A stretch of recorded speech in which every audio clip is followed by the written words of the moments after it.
Alors c'est fascinant déjà par sa discrétion.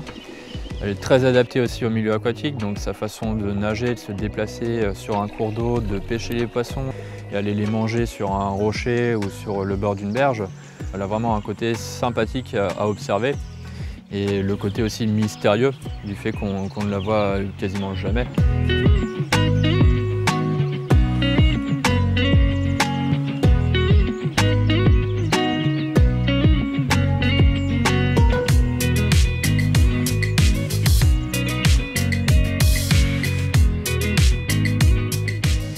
Bonsoir tout le monde, merci d'être venus nombreux. Donc aujourd'hui, vous savez de quoi on va parler de la loutre. C'est une espèce de mammifère aquatique qui est présente sur votre commune. Donc c'est une espèce qui est protégée. C'est vraiment emblématique de nos rivières, qui mange du poisson mais qui ne vide pas nos rivières des poissons, contrairement aux légendes qu'on a pu faire circuler dans le passé et qui lui a valu à tort d'être pourchassée, chassée, piégée, qui fait que la loutre elle a disparu localement.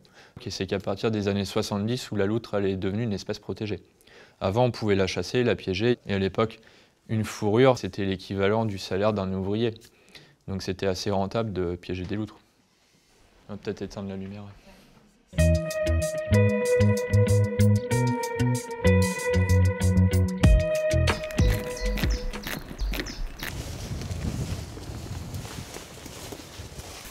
Regardez déjà s'il y a des épreintes. Ah bah voilà, là t'en as une ici. Donc exemple typique d'épreinte qui est assez sèche, elle n'est pas toute récente. Là ce qu'on voit c'est qu'on a des restes osseux dans cette crotte là. Donc des restes osseux, donc des arêtes de poisson majorité. Ici on sent, là c'est vraiment l'odeur aussi qui est très caractéristique, il faut vraiment se la mettre dans le nez. Là on a la petite odeur typique, tu vas sentir. Qu'est-ce que tu sens toi? Ça te fait penser à quoi? Un peu de poisson, ouais, ça sent mauvais ou pas mauvais? Non, j'ai pas l'impression que ça sente mauvais, c'est plus une odeur un petit fumé, en effet un fumé de poisson. Quoi. Ouais. Quand on sent cette odeur-là, ça nous confirme vraiment dans le diagnostic de la présence de loutre. Donc là Vincent, tu vois, c'est un bloc qui est vraiment à la confluence entre la Vézonne et la Sarthe, que tu connais bien. Ça fait partie des endroits les plus stratégiques sur un bassin versant pour marquer son territoire. Pour diffuser aussi l'odeur le plus loin possible et indiquer aux congénères que le territoire est déjà utilisé. Aujourd'hui, c'est une formation pour essayer de mieux reconnaître, nous, au quotidien, de la présence de loutre. Du coup, avec cette connaissance-là, on apporte des solutions pour aussi aller dans le sens de la préservation de l'espèce. Et du coup, nous, dans nos travaux de restauration de continuité ou de morphologie ou d'amélioration des cours d'eau, en fait, ça nous donne un regard du coup orienté aussi sur toutes ces espèces, entre autres la loutre, et la possibilité de proposer en effet des aménagements dans nos programmes de travaux avec un financement derrière qui justement sera profitable pour tout l'écosystème. Et Vincent, avec les autres techniciens rivières, que ce soit ici ou sur d'autres bassins versants, vont aussi permettre d'assurer sur le long terme une veille. C'est vraiment un travail mutualisé qui permet après de concert de trouver plus facilement les indices de présence, de les déceler. Une fois qu'on a constaté la présence de l'espèce, on va saisir cette donnée dans notre base de données. Donc, au groupe mammalogique normand, on a une base de données qui comprend maintenant plusieurs centaines de milliers de données. Ça va nous permettre d'avoir une connaissance fine du territoire, ce qui est un élément primordial pour la protection, pour la conservation, pour les travaux. Et ça nous a permis de déceler des bassins versants où on n'a plus aucune donnée de présence depuis quelques années, alors que ces bassins versants étaient, comme la Sarthe aujourd'hui, régulièrement marqués par l'espèce. Le fait de ne plus avoir d'indice de présence, ça nous conforte sur le fait que la dynamique de population en Normandie est quand même très fragile. Et il est important aujourd'hui d'agir et d'amener à des mesures de conservation fortes, comme les aménagements d'ouvrages d'art pour la restauration de la continuité écologique. Quand les niveaux d'eau vont augmenter, on va avoir une accélération du cours d'eau et ça va être assez dissuasif pour la loutre qui va préférer passer par-dessus l'ouvrage. Et dans ce cas-là, on peut avoir des collisions routières. La mortalité routière est la première cause de la mortalité de la loutre. On a donc installé 2 banquettes en encorbellement pour permettre le passage de la moyenne faune et notamment de la loutre. En sachant que du coup, dans le cadre de la stratégie nationale biodiversité, on a l'objectif de réduire de moitié les points noirs biodiversité. Donc tout ce qui est ouvrage d'art et infrastructure, ça fait partie de la fragmentation des continuités écologiques. Donc on doit travailler pour faire des aménagements, pour restaurer ces continuités. Alors cet ouvrage d'art fait partie d'une liste de 155 ouvrages qui ont été envoyés au CEREMA pour un premier diagnostic. Et suite à cela, donc, le CEREMA en a sélectionné 34. Et donc de ces projets d'aménagement, nous on en a sélectionné 10 pour mener les travaux. Donc des ouvrages jugés entre risque moyen et risque très fort. Ladirno, c'est un partenaire technique privilégié puisque c'est un gestionnaire d'ouvrages d'art qui va avoir la maîtrise d'ouvrage sur ces ouvrages. Donc là, c'est d'autant plus intéressant pour nous, pour la loutre et pour les enjeux de conservation, puisque Ladirno, via des financements, ils peuvent mettre en place des travaux que nous, on ne pourrait pas faire en tant qu'association. Cette action de réduire justement les risques de collision fait partie du plan national d'action des loutres.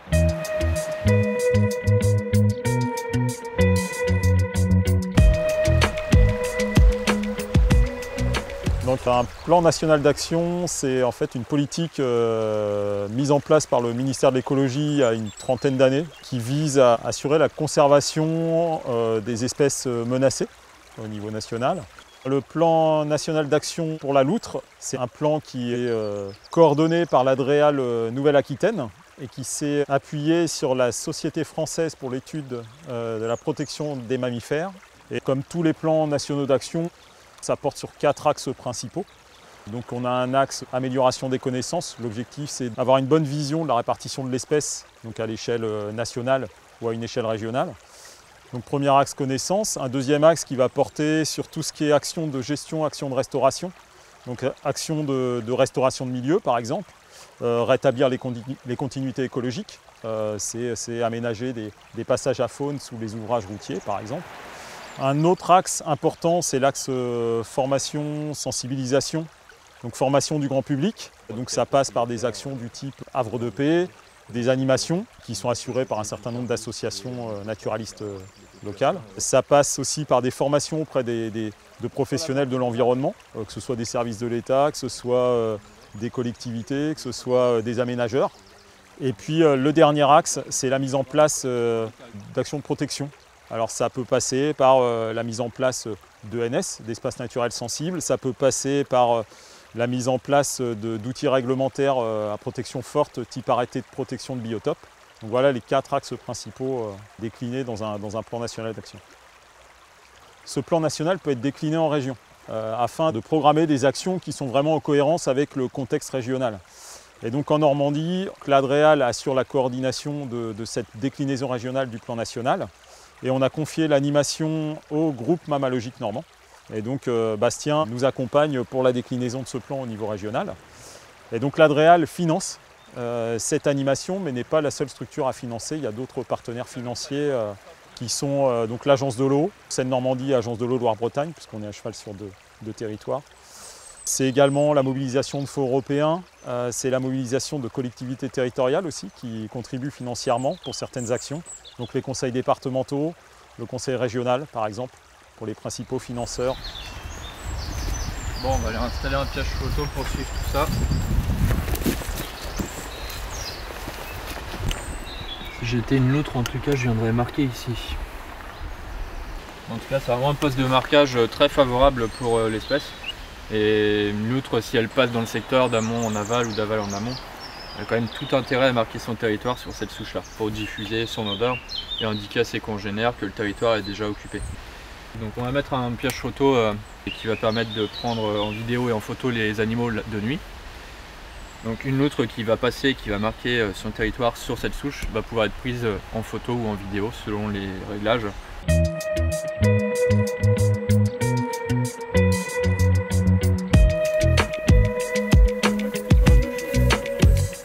Alors on se situe sur la commune d'Éterville, à quelques kilomètres à l'ouest de Caen. On est sur l'espace naturel sensible de la vallée de l'Odon. Donc qu'est-ce qu'un espace naturel sensible? C'est avant tout un outil de maîtrise foncière, donc un périmètre à l'intérieur duquel le département est prioritaire sur l'acquisition des terrains mis en vente. L'objectif était notamment de préserver cette coulée humide sous pression, puisqu'on constate une expansion des tissus urbains. Quand le département achète au fur et à mesure les terrains mis en vente, il met en place des opérations de restauration de milieu et de gestion pour favoriser et accroître la biodiversité. Ça, c'est le premier objectif d'un espace naturel sensible. Et deuxième objectif, le département ouvre ces espaces naturels sensibles au public pour de la sensibilisation, pour de la communication et de la pédagogie. Bien évidemment, les secteurs sont bien définis puisqu'il ne faut pas que cette fréquentation porte atteinte au milieu et aux espèces. Le département, de par un partenariat avec le groupe mammalogique normand, a fait un recensement sur différentes espèces de mammifères aquatiques, dont la loutre. La loutre est présente donc, sur l'espace naturel sensible de la vallée de l'Odon. L'acquisition des terrains maîtrise aussi l'expansion du tissu urbain.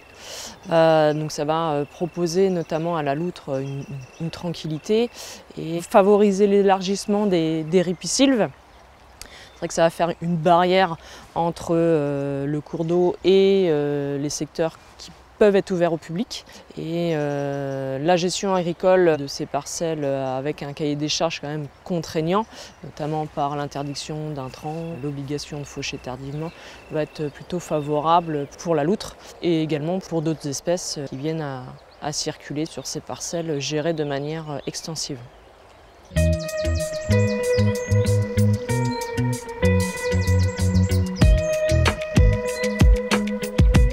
Sur la commune de Bréville-sur-Odon, aux portes de Caen. Nous sommes ici en tant qu'élus, Maëlle et moi, et on est dans le parc de l'Odon, à côté de l'Odon, comme vous pouvez le voir, donc un beau cadre tout à fait idyllique. Et on a fait appel à Bastien pour pouvoir avoir cette référence du havre en faveur de la loutre. Bastien était venu voir si notre site s'y prêtait bien. Donc on a tout qui favorise la préservation de cette espèce ici. Donc on a une convention entre le groupe mammalogique et la mairie. Et puis il faut suivre les conseils que Bastien nous donne au fur et à mesure. Donc préserver les berges, laisser en fait à l'état sauvage quand les arbres tombent ou les branches tombent ou des choses comme ça, ça reste en son état. Les services espaces verts respectent aussi la donne parce qu'ils sont aussi, eux, très sensibilisés à tout ce qui est biodiversité. Et puis, on a des panneaux pour aussi faire une information au niveau des habitants et des gens qui viennent se promener pour faire voir que la loutre est bien parmi nous et qu'il faut la préserver. On est sur un territoire où la présence de la loutre elle est bien connue depuis maintenant plusieurs années. Et c'est un bel exemple de démarche de conventionnement havre de paix avec une collectivité pour qui ça marche très bien. On a plusieurs signataires possibles, ça peut être des propriétés privées qui peuvent être labellisées en havre de paix, mais aussi des collectivités comme la commune de Bréville-sur-Odon, le département, ça peut être le conservatoire du littoral. Ouais, c'est toutes les propriétés finalement foncières qui peuvent faire l'objet d'un conventionnement en havre de paix.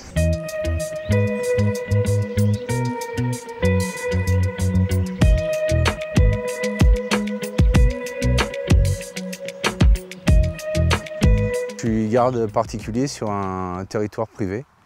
Donc j'aménage, j'entretiens, j'organise les chasses, je piège. La boîte à fauve est un piège de catégorie 1 qu'il faut relever avant midi et qui attrape l'animal vivant. Donc si l'animal fait partie et sur la liste des ésodes, espèces susceptibles d'occasionner des dégâts, on le mettra à mort très rapidement. Et si ce n'est pas le cas, eh ben on le relâchera.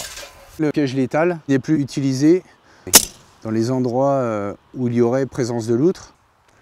Donc tous les pièges létaux que j'utilisais, c'est-à-dire essentiellement les pièges en X dits conibars, on a été obligé de les mettre au grenier et racheter des boîtes à fauves comme ceci. La réglementation sur le piégeage dans un département, elle découle du cadre national et après elle est fixée par l'administration préfectorale en fonction des éléments sur les espèces qui sont présentes dans le département. Et donc quand la loutre est présente sur certains territoires, on va restreindre l'utilisation de certains pièges par les piégeurs agréés.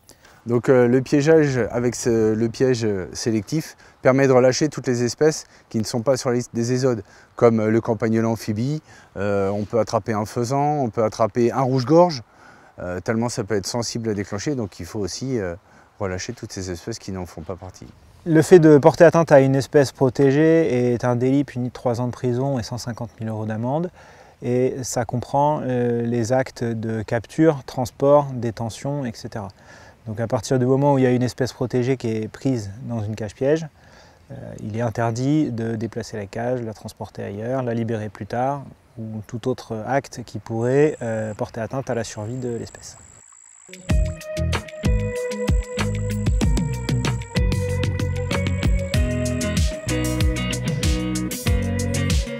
Bon bah voilà, vous êtes un collab sur la loutre, maintenant je peux m'en aller.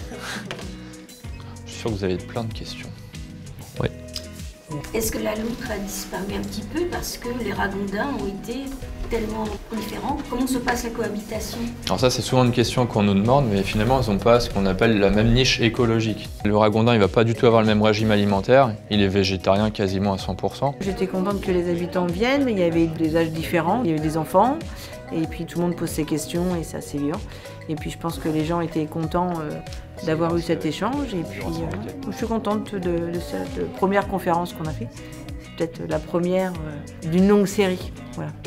Le 22 juin, j'ai donc aperçu la tête d'une bestiole. Au début, j'ai pas fait trop attention parce qu'on est habitué à voir des ragondins sur la berge. Et là, on a été un petit peu étonnés parce que c'était pas du tout la même couleur. La tête n'était pas du tout la même. Et j'ai dit à mon mari, si c'est pas un ragondin, c'est que c'est une loutre.